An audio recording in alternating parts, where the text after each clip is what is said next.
life. It's hard to find an outlet that works. All right. Maybe you could tell us how this whole thing was arranged, first of all. Japan is the only place this is being done, right? Yeah, that's right. Who came up with the original offer? I guess it was really a whole kind of chain of events, so I don't know if I can really relate it very exactly.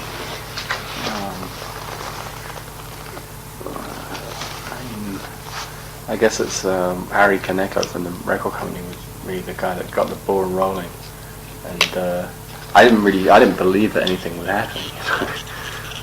And finally, they got an interest from the orchestra, and then sponsorship, and everything kind of gradually fell into place. It hasn't happened anywhere else. In fact, people expressing interest here and there, but no one's actually wanted to make any commitment and spend some money and make the thing happen. So a world premiere turns out to be in Japan. You said the orchestra showed sort of interest. It was like the head of the orchestra interested in Willpower. Did you have the album or something? You know the circumstances behind that? I know that the conductor heard the album and seems to like it, and the orchestra manager as well. And in fact, he was saying today that he had got the orchestra themselves, the musicians themselves, to listen to it as well, and he reckons about 50% of the orchestra really likes it. Which I was pretty amazed at that he would even do that. It seems like they're into it. I think probably a lot more people would be if they just listen to it. A lot of these people are really locked into their own little worlds, and don't really know who Joe Jackson is and aren't really interested. So that's the main problem that you're up against with something like this. There are barriers. There are always barriers. Which are kind of unnatural in a lot of ways, because it's all music. I think one always ends up stating the obvious in sort of situations. Thinking about how it's all music and it's either good or it's bad, and there shouldn't be these kind of barriers. It seems obvious to say those things, but in practice it's very difficult to make things happen, especially on a large scale like that. Then again, it does seem common knowledge that the average listener tends to be rather narrow-minded. I don't agree, actually. You don't think so? No, I don't. I think that the average radio programmer is very narrow-minded, and the average record company exec is very narrow-minded, and I think they presume to speak for the public, and I think that people are actually much more open than they're given credit for. But if all you get to hear is Madonna and Bon Jovi, then you're going to say, well, one person's going to prefer Madonna and another person's going to prefer Bon Jovi, or something, and then the record company turn around and say, hey, Bon Jovi sold 50 million albums, this is what they want. But I don't know. I don't think people know what they want. I don't agree with that. I think, people just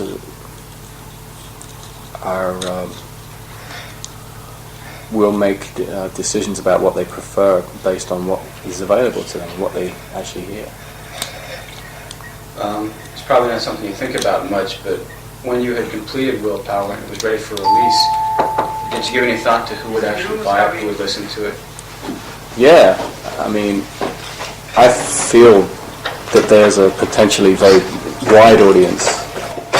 I don't know how big an audience is, but I feel that it's potentially quite broad. In other words, I think it could appeal to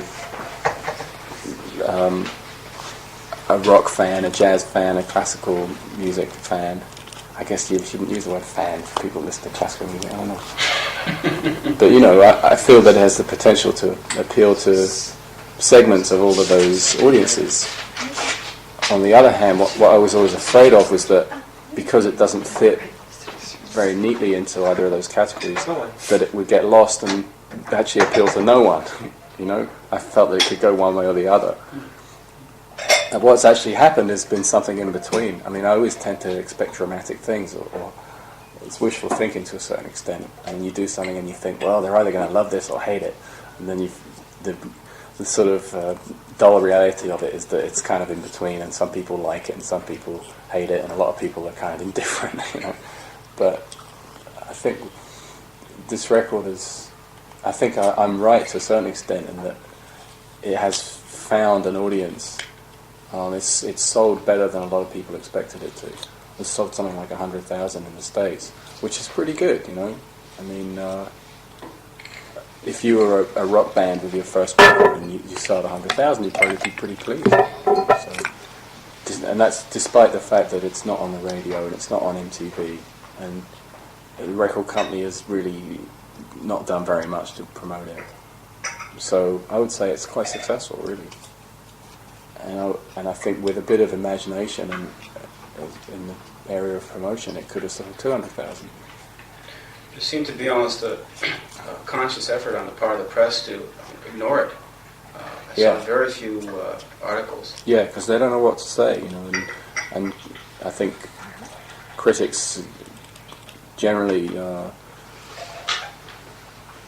it's very important that they always appear to be clever and one step ahead and really on top of everything, you know. And if something comes along that they don't really know what to say about, they'll tend to lay back and wait for someone else to say something, I think. Also, again, it's those barriers. Because Joe Jackson is known as a rock artist, a Joe Jackson record is going to get sent out for review by the rock press, you know. And these, on the whole, are people that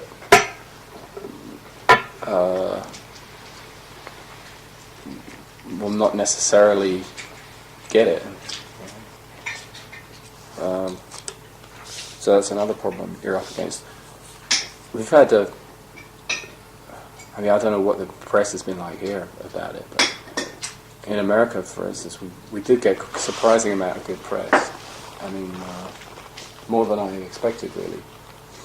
And we got a certain amount of things that I really did expect, which was people in music papers,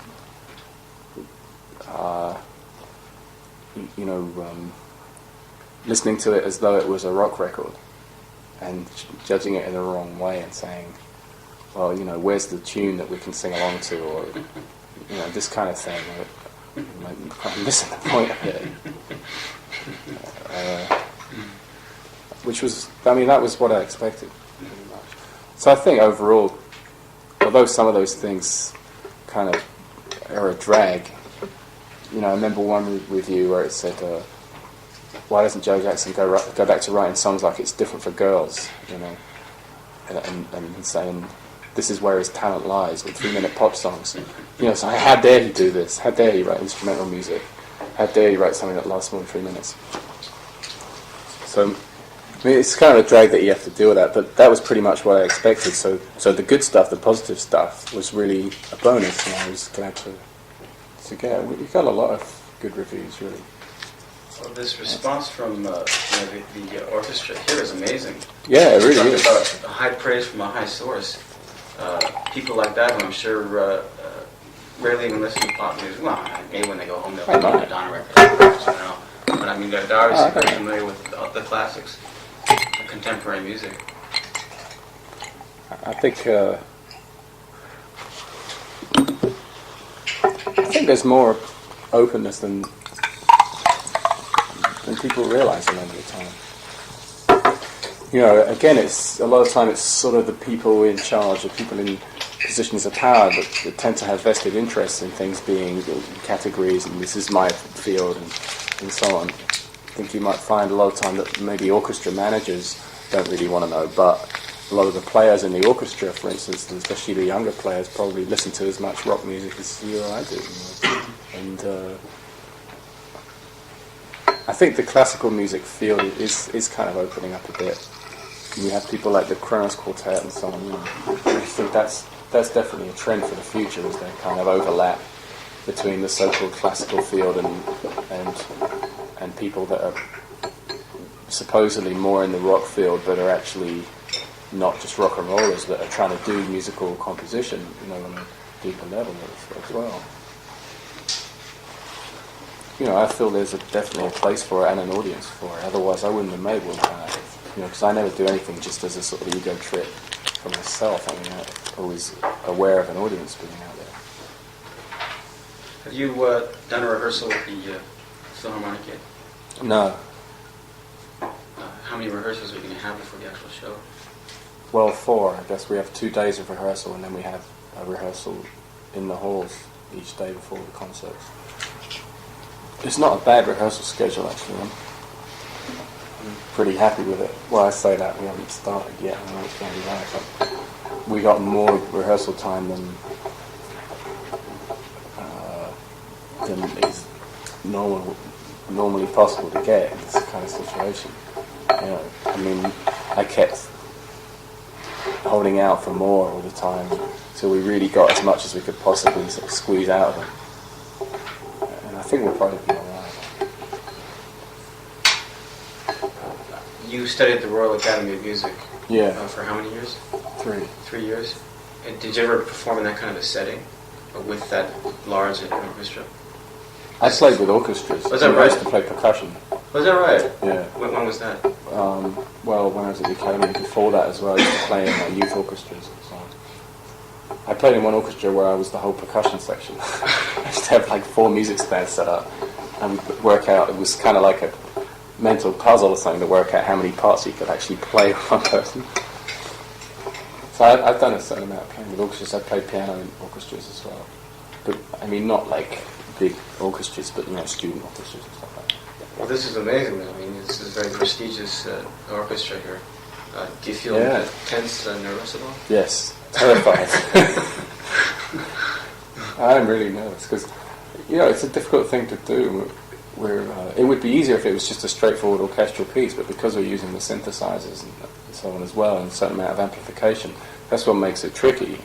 You run into all kinds of problems in those sort of situations, so I'm a bit nervous about that side of it.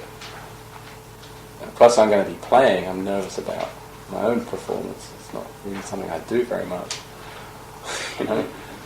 And I mean, I'm going to just be playing the synthesizer. It's going to be very hard for me not to be listening to what everyone's doing, and you know, concentrate and actually playing my own part right. That's more difficult than it might seem. Well, it seems extraordinary to me that you can perform a piece that complicated after just 4 rehearsals. It almost seems to defy your resistance. Defies the laws of gravity, yeah. I know. Well, I tell you, it's more than most people would get. It's more than most composers would get for a premiere of a piece. Is that right? Oh, yeah. Yeah. But then again, I mean, a lot of the times when they perform pieces here in Japan, they're very well-known pieces. Yeah. So it'll be stuff that people have performed in school or else somewhere somehow. Right. Well, the advantage with this is, of course, that we do have a recording of it, which again is more than most young composers would be able to have. I mean, the conductor has been able to not only spend time studying the scores, but listen to the thing as well. And, you know, so and apparently the orchestra, a lot of the players have heard it too. So that helps as well. But it's quite normal to just rehearse for 4 hours or something. You know, a new piece. It's phenomenally expensive. That's the thing. You know, you've got like 80 musicians or something, and a heavy union sort of situation. And you know, that's why this concert couldn't have happened without the sponsorship that we got from this watch company. You know, and that's really made it possible. I mean, I don't particularly like having to have a sponsor in some ways, but if it means that it's going to happen as opposed to not happening, then great. You know, I'm all for it. Do you think you would have bucked the offer of any sponsors? Like, there's been a lot of controversy over musicians taking sponsorship from like makers of alcoholic beverages and that kind of thing. Do you think if Budweiser tried to sponsors, you would have bucked them? What do you mean? Like, well, refused it? Yeah, refused it. If it was Budweiser, yeah, forget about it. What is it? Well, they got enough money in it. I'm not going to be a party to the further promotion of bad beer. Anything but it. I don't know. I mean, I don't really like the idea of it, but then again, for something like this, I mean, it literally has made it possible. You know, I'm not going to turn that down. Mm-hmm. You have to be realistic about things. You know, if you're trying to do something which is otherwise very difficult to do, and the sponsor's money is making it possible, then why not? I mean, it's not like I'm really endorsing their product or anything like that. I mean, it's just they're just presenting the concert. They get a certain amount of advertising out of it, but that's fair enough. This is the end of the line as far as the current schedule goes, though. You're not going to take a tenure to country, or no other offers have been made? Nothing really definite. I mean, it's just been a little interest from here and there. But no one's actually come forward and said, okay, we can do a concert on this date, we can give you this much rehearsal time and so on. I mean, nothing definite. And but you know, maybe this will help. Maybe after this, if this is successful, then again, it's very much the thing of if people see that someone else has done it, and then they start to think, oh, maybe it's okay. It's just getting that first performance. Will this be committed to film so that other people can see that it can and was pulled off successfully? Well, it's being recorded for FM Tokyo. Oh, so I mean, hopefully it's going to be broadcasted. Filming? No, there doesn't seem to be any plans to film it. I don't know what happened there, because the idea was kicked around a bit, but I guess it hasn't happened for one reason or another. I'm not unhappy with that, because this is just to a certain extent experimental, and there's always a chance that it might not work very well, and it might be a bit of a mess.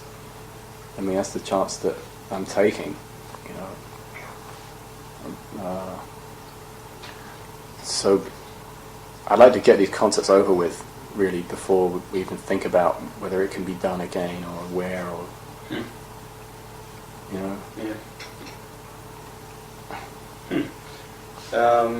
Okay, I guess that completes the first segment of our interview there. I got the tapes of the new live album. Oh, yeah? Here, and the people from the magazine wanted me to ask you about the various performances here. Reflect back on this. Why did you decide to come out with a live album now? Why in 88? Well, firstly, it's 10 years since I made my first album. It seemed like a good time to do it. And also, it just felt like the right time to do it. For various reasons. It's kind of hard to put a finger on it. I've been thinking about doing it for years, and it never seemed to be the right time, because it always would have either conflicted with a new studio album that I was doing or something else. But right now, I don't have a new studio album due out for a while. And it seemed like a natural hiatus or something. It just seemed like the best time to do it.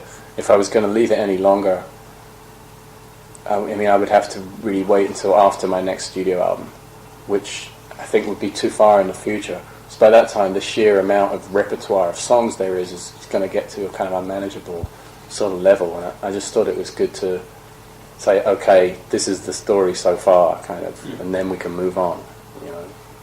There does seem to be a conscious effort at including songs from every album.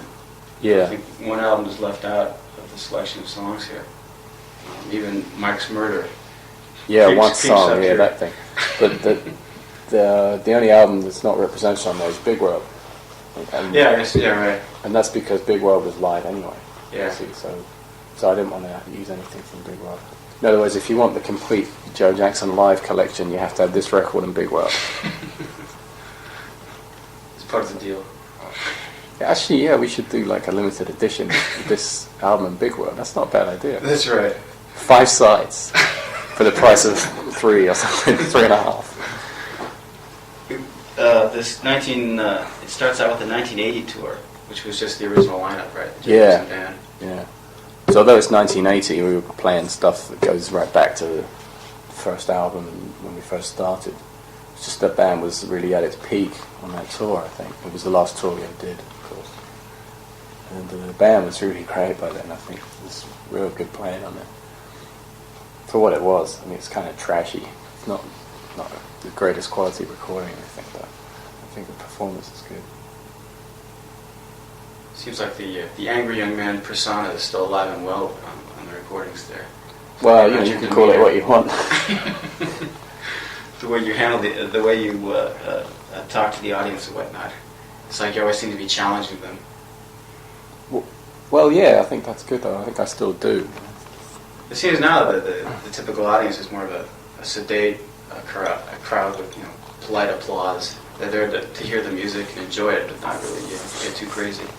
Well, that's fine with me. It's fine with me, whatever they do. Really. I don't think that there's acceptable and unacceptable audience behaviour, except that the more people are actually sensitive to the music, the better it is. And then, if they want to get up and dance or if they just want to sit and listen, I don't really care. The only thing that pisses me off is when you're trying to do something really quiet and it's immediately taken as a cue for the audience to make a lot of noise. It seems like there's kind of law of physics or something that the overall volume level has to stay a certain level. That drives me crazy. It draws the jerks out of their liquor. Yeah. The quiet song. Yeah. Was there a lot of material to pick from for this for the first side A? Yes, there's a lot. There's a lot of stuff from '79 as well, and I would have liked to have used some earlier stuff, but it just wasn't very good. Most of the things I found from 1979 were just me screaming with a sore throat, just my voice completely shot, and not very well recorded or anything. That's definitely the best stuff from that last tour. There were some more things we could have put on there as well. It's just, as it is, it's almost half an hour, that side, so there was a limit. There's a few other good things we could have put in there. Anything come to mind? Anything specific? From the side one, from the first band? From the stuff you were picking from. Yeah, there was a few good things. There was a good version of Sunday Papers that we didn't use. There was, actually I don't remember offhand. There was a few good things. But I think the overall selections are right. I think we picked the right things. Were you responsible for the selection 100%? Yeah. You weren't getting any advice from, did David Kirschenbaum, was it? Yeah. Did he contribute to this at all? Yeah. Yeah, we sort of co-produced it. But the selection of songs was all mine because I wanted it to be to have a reason for existing, this record, which to me was to show a different side of my performances and the bands that I've worked with than what you hear on the original recordings. So every song, I think, virtually every song is in a different arrangement to what was on the original records. So that was the first priority, was to pick things which were different arrangements. And the next priority was just to pick the most inspired kind of performances, the most atmospheric performances. So between those things, I think it's probably the best selection we could have made on that. I mean, for instance, there were two other really good versions of Sunday Papers in different arrangements. There was one from the Night and Day tour as well. But the one that I picked, I made the choice because it was the one that was the most different to the original recording. So for me, it has the most reason to be there. A lot of people go back and kind of repeat the same style they did years ago. For some reason, I can't see you going back to this format, the former Joe Jackson band type format. What, the four-piece guitar, bass, and drums? Right. Well, I did it once already on Big World. I went back to it. Uh-huh. So, and who knows? I might go back to it again if it seems like the right thing to do at the time. There's always different ways to do it. I mean, I think that the three-piece that I had on Big World and compared to the first bands is very different. Very different sound and different kind of arrangements. That's what I mean. It's a lot more rough around the edges, the first band, whereas the Big World band was a lot more sophisticated musically, perhaps. It was a little more flash. I don't know. More Maybe, restraint. in some ways. I guess you could say that. I mean, there were no instrumental solos or with the original band. It was all kind of just the beat. There were.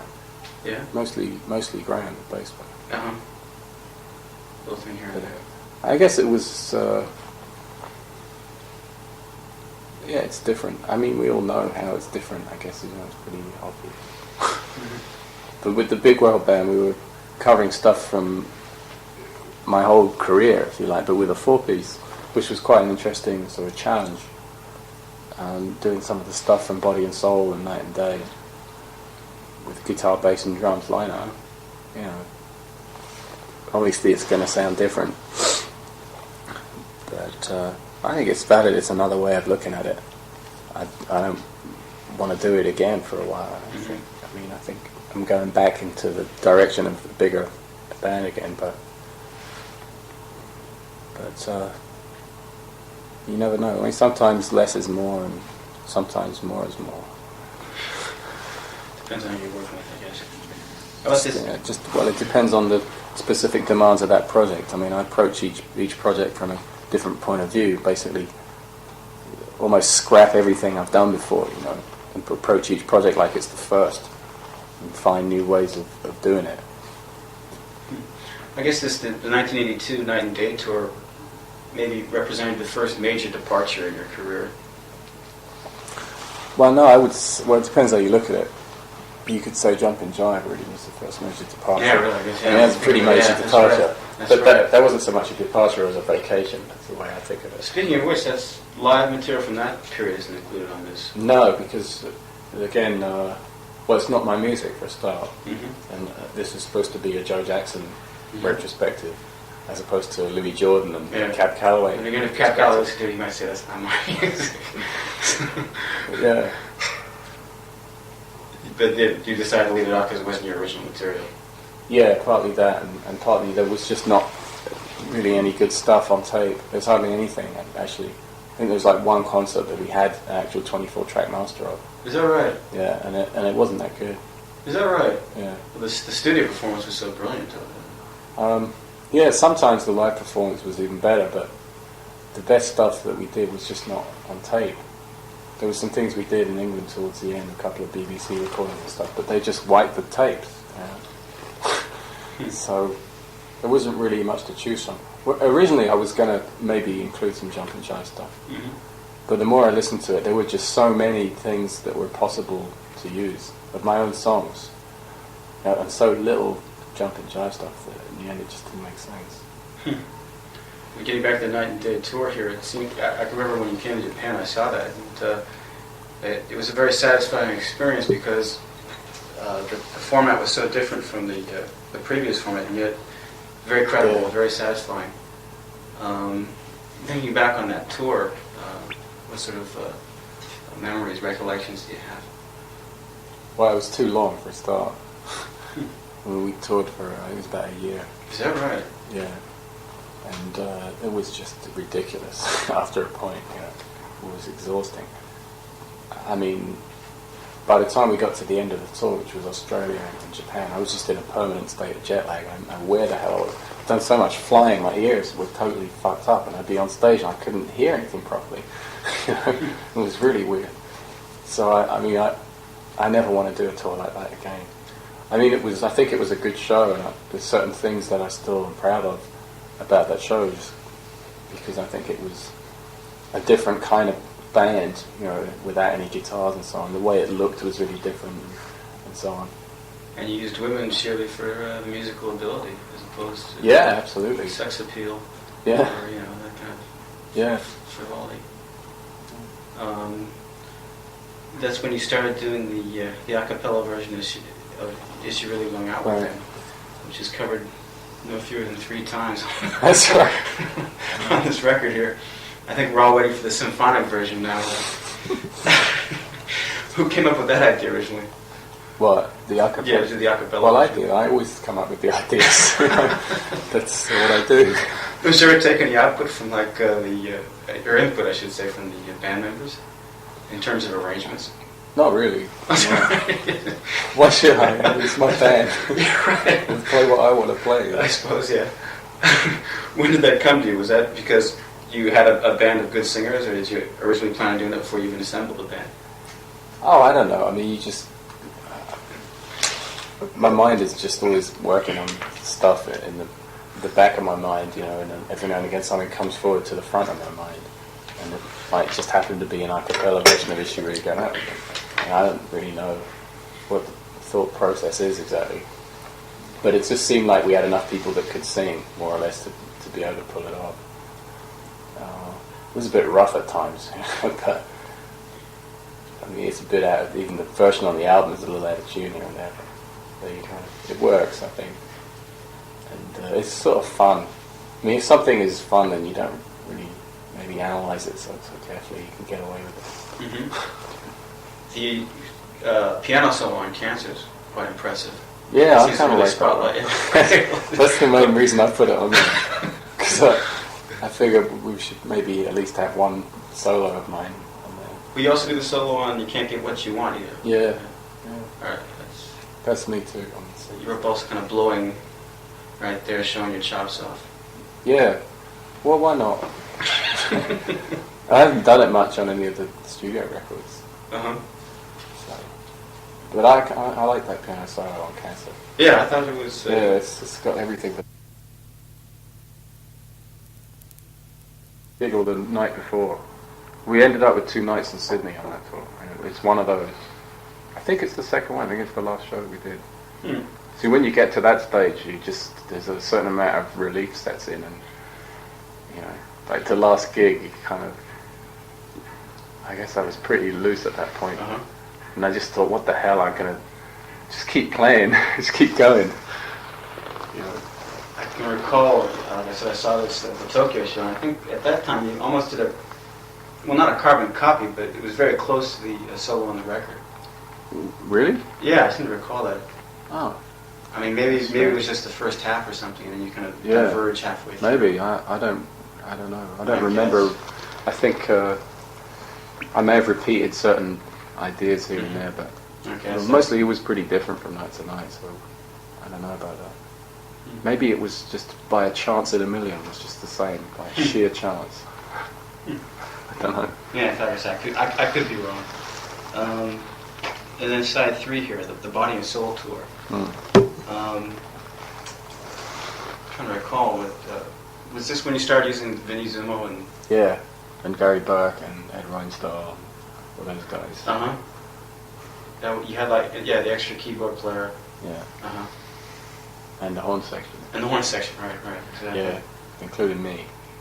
That's right, yeah. right. 3 horns for the price of 2. Was the idea. I recall, like you did a cover version of, was it Soul Makossa or something? Yeah, that's right. I was kind of looking forward to hearing that, and also I think you did a Motown medley on the Night and Day tour. That's right. You said, yeah, that was like 20 minutes long or something. That was ridiculous. You could put that on a bonus single, you know, in the limited edition. Yeah, I thought about using that, but it's just, I always chicken out with things like that because it's other people's songs. I mean, how can you really put out something that was originally sung by Stevie Wonder or Marvin Gaye? I mean, nah. It's alright to do it in concert, it's fun at the time, but to preserve it for posterity on record and release it, I don't think so. What stands out most about that tour, thinking back? Well, the Body and Soul tour? Yeah, Body and Soul. Gloom. Gloom? Yeah, that was a rough one. How's that? Well, I don't know. It was just. I think it was too soon after the previous one. You know, and I found it very hard going. I got kind of depressed, and it was just difficult. Well, I mean, it was just a difficult time for me. That's all. Just coming off of the success of Night and Day, it was just so big and unexpectedly big, and then I guess I didn't quite know what had hit me.